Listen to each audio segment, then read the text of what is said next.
Ang kwentong ito ay hango sa totoong buhay. Karanasan nito ni Latab. Taong 1972, Laia, San Juan.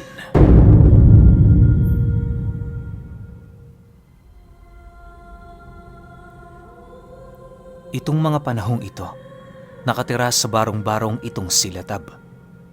Inihiwalay kasi siya ng kanyang mga magulang sa kanilang tirahan sa kadahilan ng hindi niya naiiwasang saktan ang kanyang mga kapatid. Hindi naman yun ginawa ng kanyang ama dahil kinamumuhian siya nito, bagkus iniiwas lamang siya sa gulo. Para sa kanyang ama, patas silang lahat, subalit kailangan niyang gawin ang ganoong pagpapasya alang-alang sa kanilang katahimikan. Sa loob ng ilang buwang pananatili ni Latab sa barong-barong na yon, wala siyang ibang ginawa kundi ang tumunganga habang kinakausap ang kanyang sarili. Ayon sa kanyang ama na sa lahat ng anak nila, itong si Latab ang kakaiba. Pakiramdam niya kasi roon, dalawang katauhan ang naghahati sa iisa nitong katawan. May mga pagkakataong nasisipat niya yung kinakausap ang sarili at ang mga bumabagsak na dahon sa mga puno na parabang may mga sarili itong buhay. Ilang ulit na din niya yung nakausap ukol sa isang kaibigan nito na merong dalawang muka na inilalarawan ni Latab sa mukha ng demonyo at mukha ng anghel. Bagaman kakaiba, patuloy na iniintindi ng kanyang ama ang sitwasyon niya. Mahirap man kasing isipin, pero wala nang ibang rason kundi nasisiraan na siya ng utak. Isang hapon, habang nakatunganga itong si Latab sa kanyang maliit na barong-barong, nasipat niya ang napakaraming langgam na kulay itim na dahan-dahang nagtitipon sa dingding ng kanyang kubo. Papaikot ang paglalakad nito na parabang meron yung pinoprotektahan sa pinakagitna ng kanilang hanay. Dala ng kuryosidad noon ni Latab, dahan-dahan niyang pinagmasda ng mga langgam at kasabay nito ang pagsilay niya sa reyna na merong daladalang bato na halos gabutil ang laki. Kulay itim ang bagay na yon na parabang isa itong uri ng kayamanan na pilit pinoprotektahan ng mga langgam. Sa pagpapatuloy ng kanyang pagmamasid, bigla namang nabaling sa bakuran ng kubo ang kanyang paningin matapos niyang marinig ang kanyang ama na tumatawag sa kanya.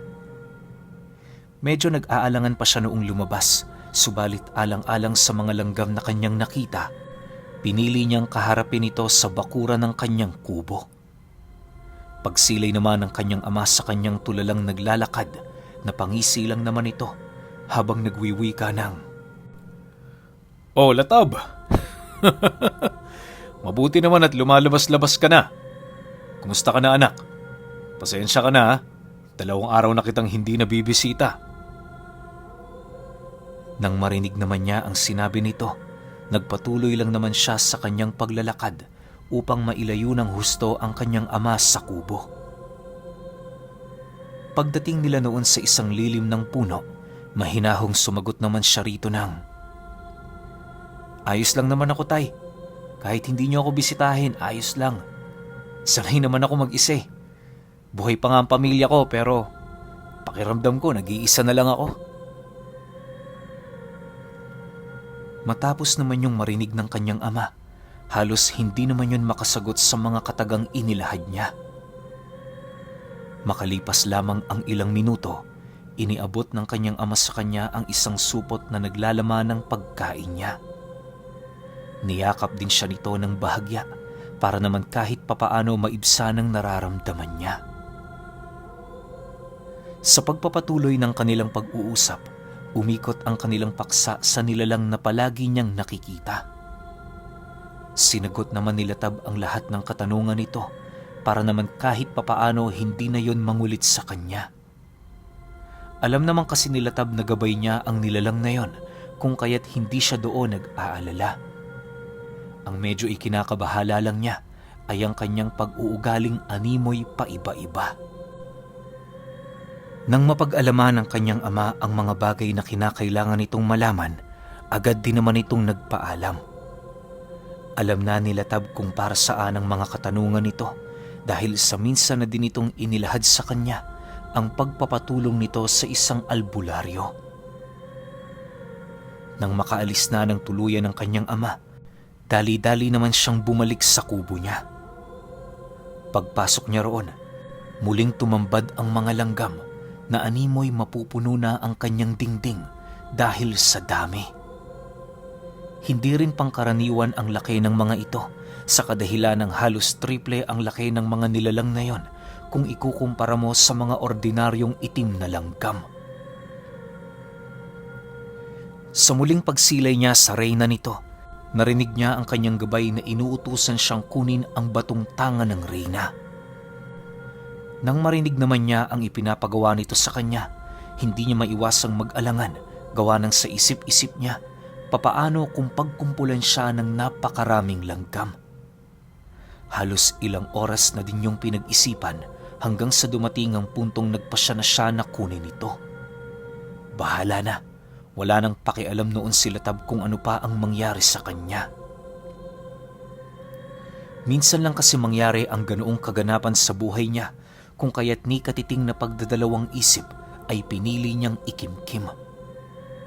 Walang sabi-sabi, mabilis na naman niyang inagaw sa reyna ng langgam ang dala nitong bagay at kasabay nito ang pamimilipit niya sa sakit na parabang sinusunog ng bagay na yon ang kanyang kaluluwa. May naririnig din siya noong sumisigaw sa isipan niya na parabang isang kaluluwang nagpupumilit tumakas sa kabila ng init na nararamdaman niya. Maaaring ang nilalang na yon ang pinaghihinalaan ni Latab na nakikisilong sa kanyang katawang lupa. Lumipas pa ang ilang minuto, medyo nakaramdam na siya ng labis na kaginhawaan sa kanyang katawan. Yung mga langgam na umiikot naman sa dingding ng kanyang kubo, unti-unti nang naglalaho.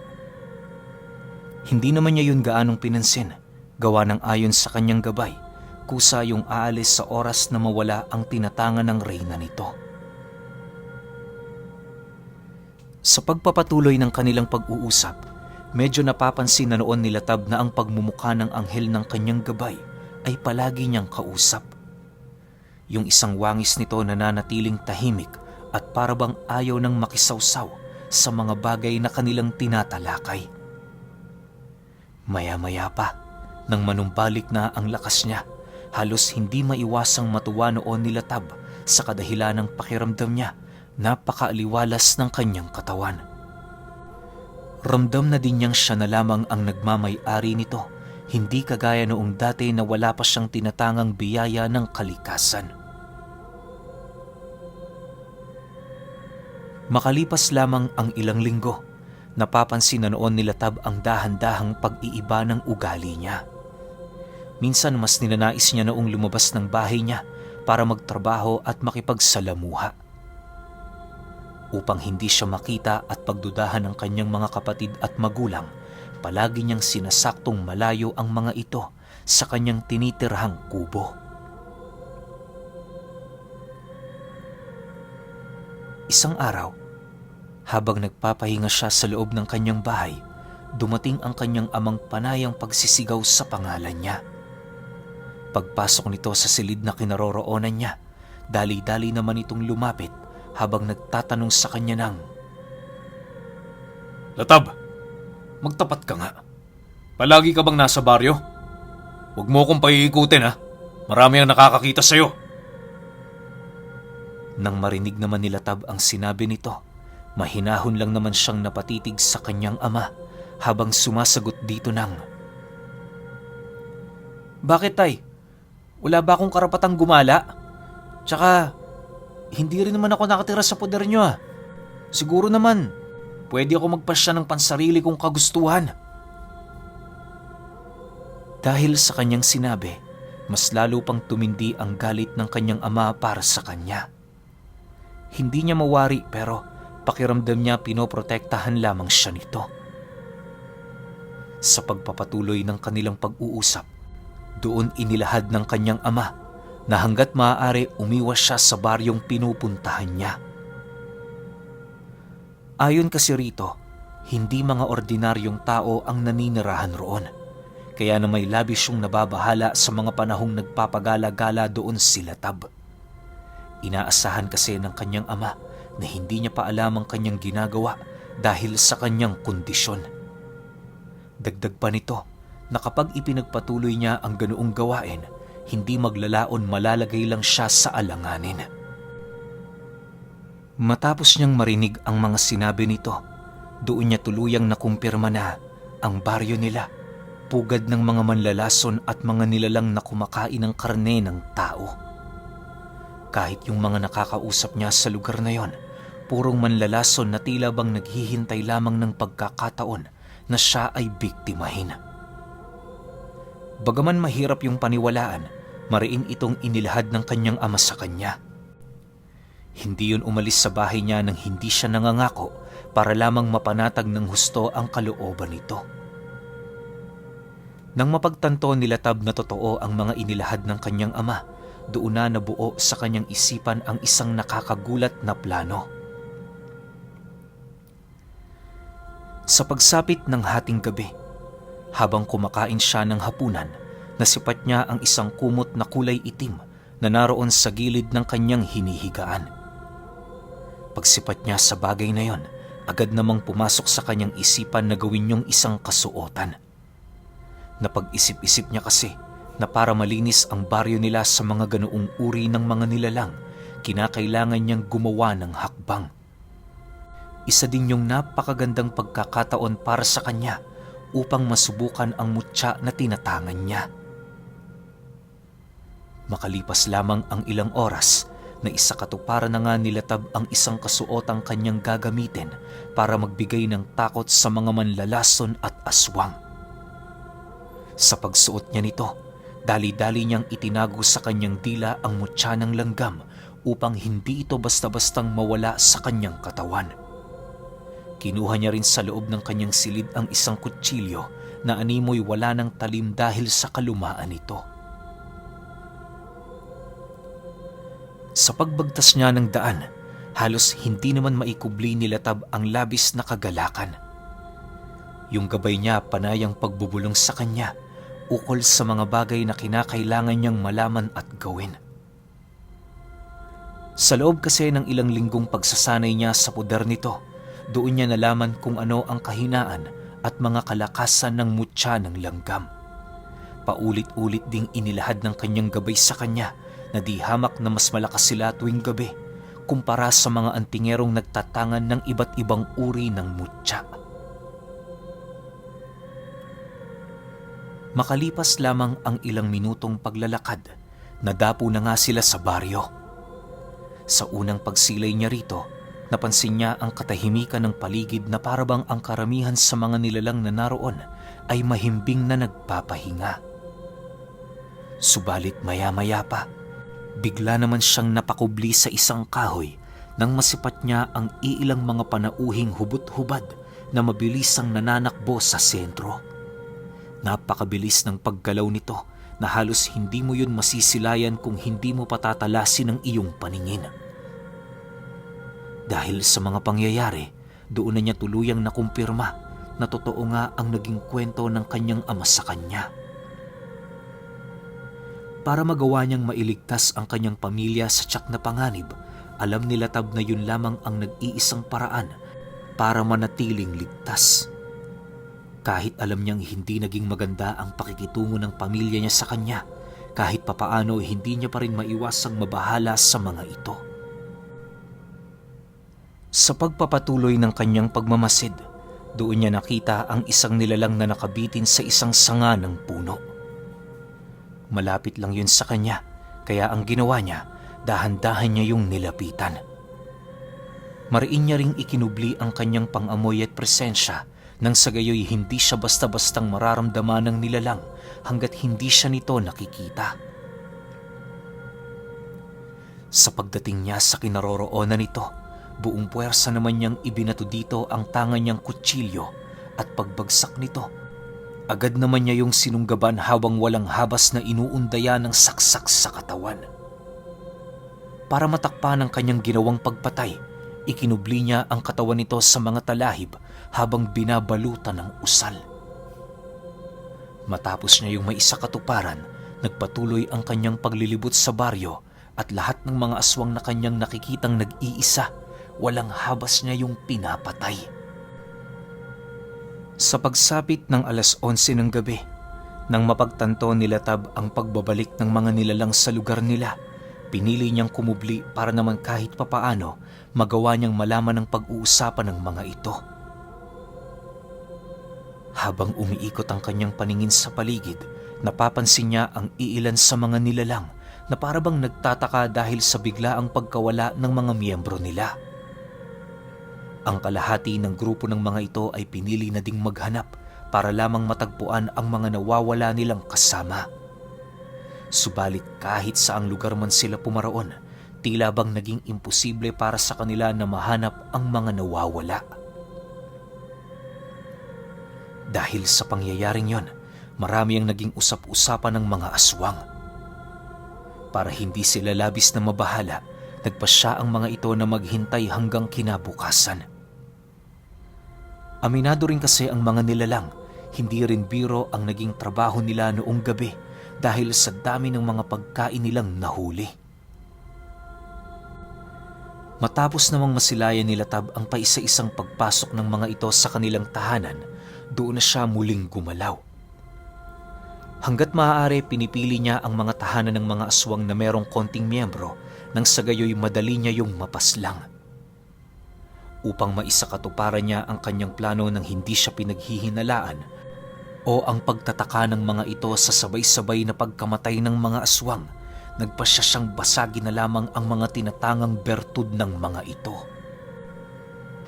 Ayon kay Latab, na kung hindi siya nagkakamali, limitado na lamang ang buhay ng mga aswang sa oras na tuluyan ng mawasak ang bertud na pinagmumulan nila ng kapangyarihan. Kadikit kasi ng bertud nila ang kanilang buhay, kung kaya't paniguradong magkakaroon ng taning ang mga ito sa oras na yon ay mawasak ng hindi nila namamalayan. Dagdag pa ni Latab na sa pamamagitan ng abilidad ng mutya ng langgam, kung kaya't kumpiyansa siyang madali niyang maisasakatuparan ang kanyang plano. Matapos niyang pasukin ang unang bahay ng aswang, mabilis na naman niyang winasak ang mga bertud nito sa pamamagitan ng mga buhay na salita.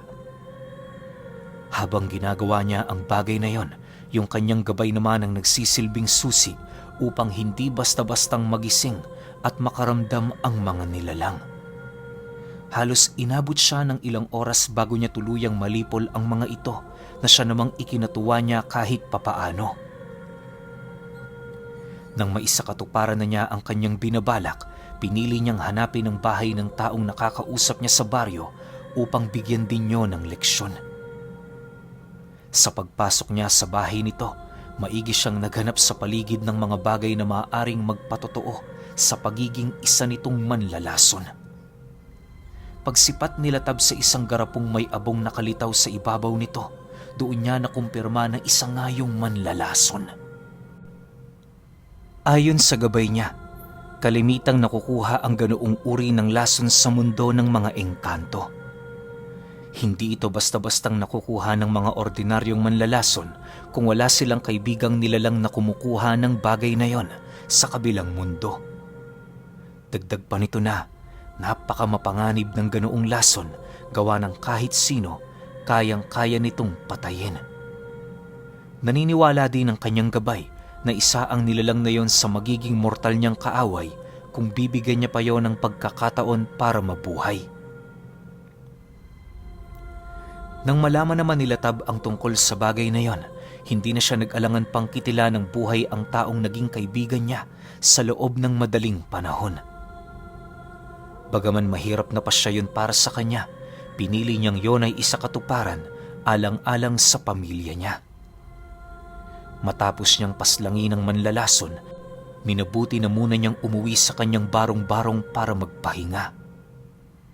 Sa isip-isip niya, mas mabuting gano'n na muna ang kanyang ginawa upang madali niyang malaman kung sino pa ang mga nilalang na natitira. Sa pagdating niya sa kanyang tahanan, pagbukas niya ng pinto, Bumungad ang kanyang amang nakaupo habang kaharap ang isang kandilang malapit ng malusaw. Pagsipat nito sa kanya, dali-dali naman siya nitong pinapasok habang nananatiling walang imik. Nang magkatitigan na silang dalawa, mahinahong nagwika naman ang kanyang ama sa kanya ng,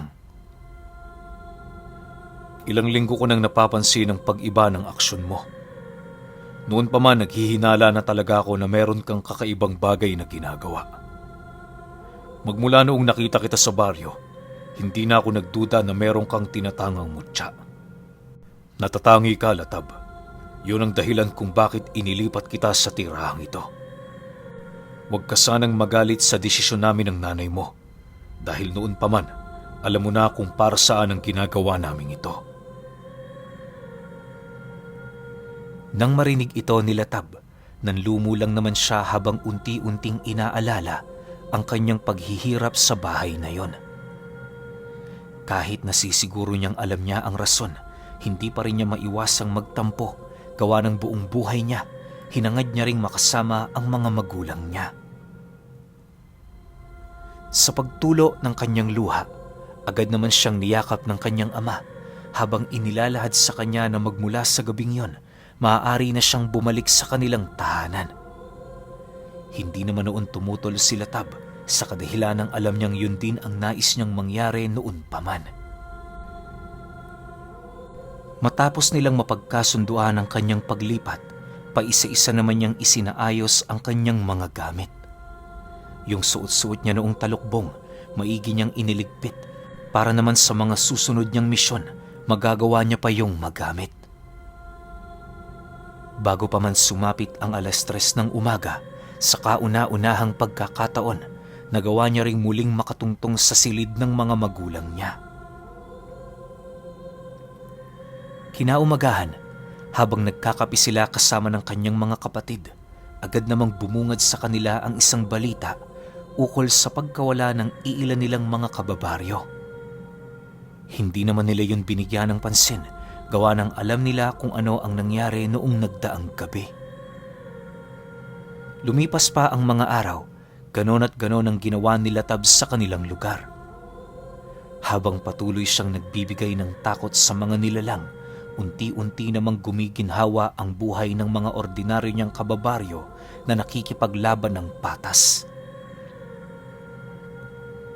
Ilang buwan lang noon ang lumipas, tuluyan na ngang napalaya ni Latab ang kanilang lugar mula sa impluwensya ng mga manlalason at aswang.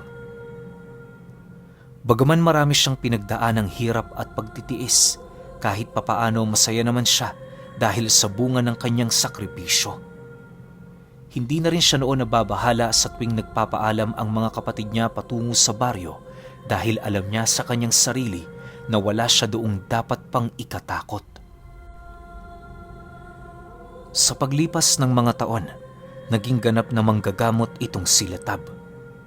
Ang dating kinukutsyawang baliw at nasisiraan na ng utak, naging takbuhan ng mga taong may malubhang karamdaman. Subalit gayon paman, kahit ang iilan sa mga taong nagpapakonsulta sa kanya ay hindi niya gusto ang pag-uugali, alang-alang sa kanyang sinumpaang tungkulin, ginagamot niya pa rin ito.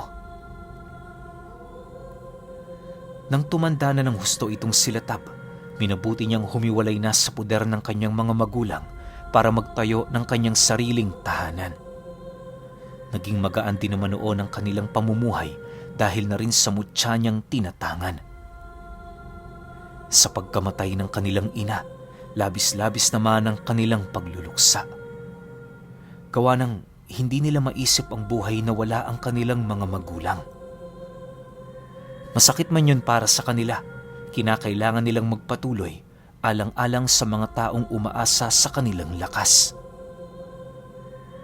Pero alam niyo ba, na kahit sa pagtanda ni Latab, hinding-hindi niya pa rin makakalimutan ang minsang pagkakaroon niya ng mukha ng demonyo at mukha ng anghel.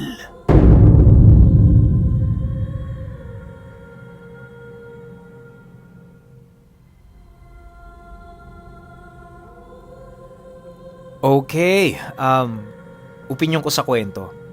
Grabe yung pagkatao nila Tab, no? Isipin ninyo meron siyang dalawang gabay.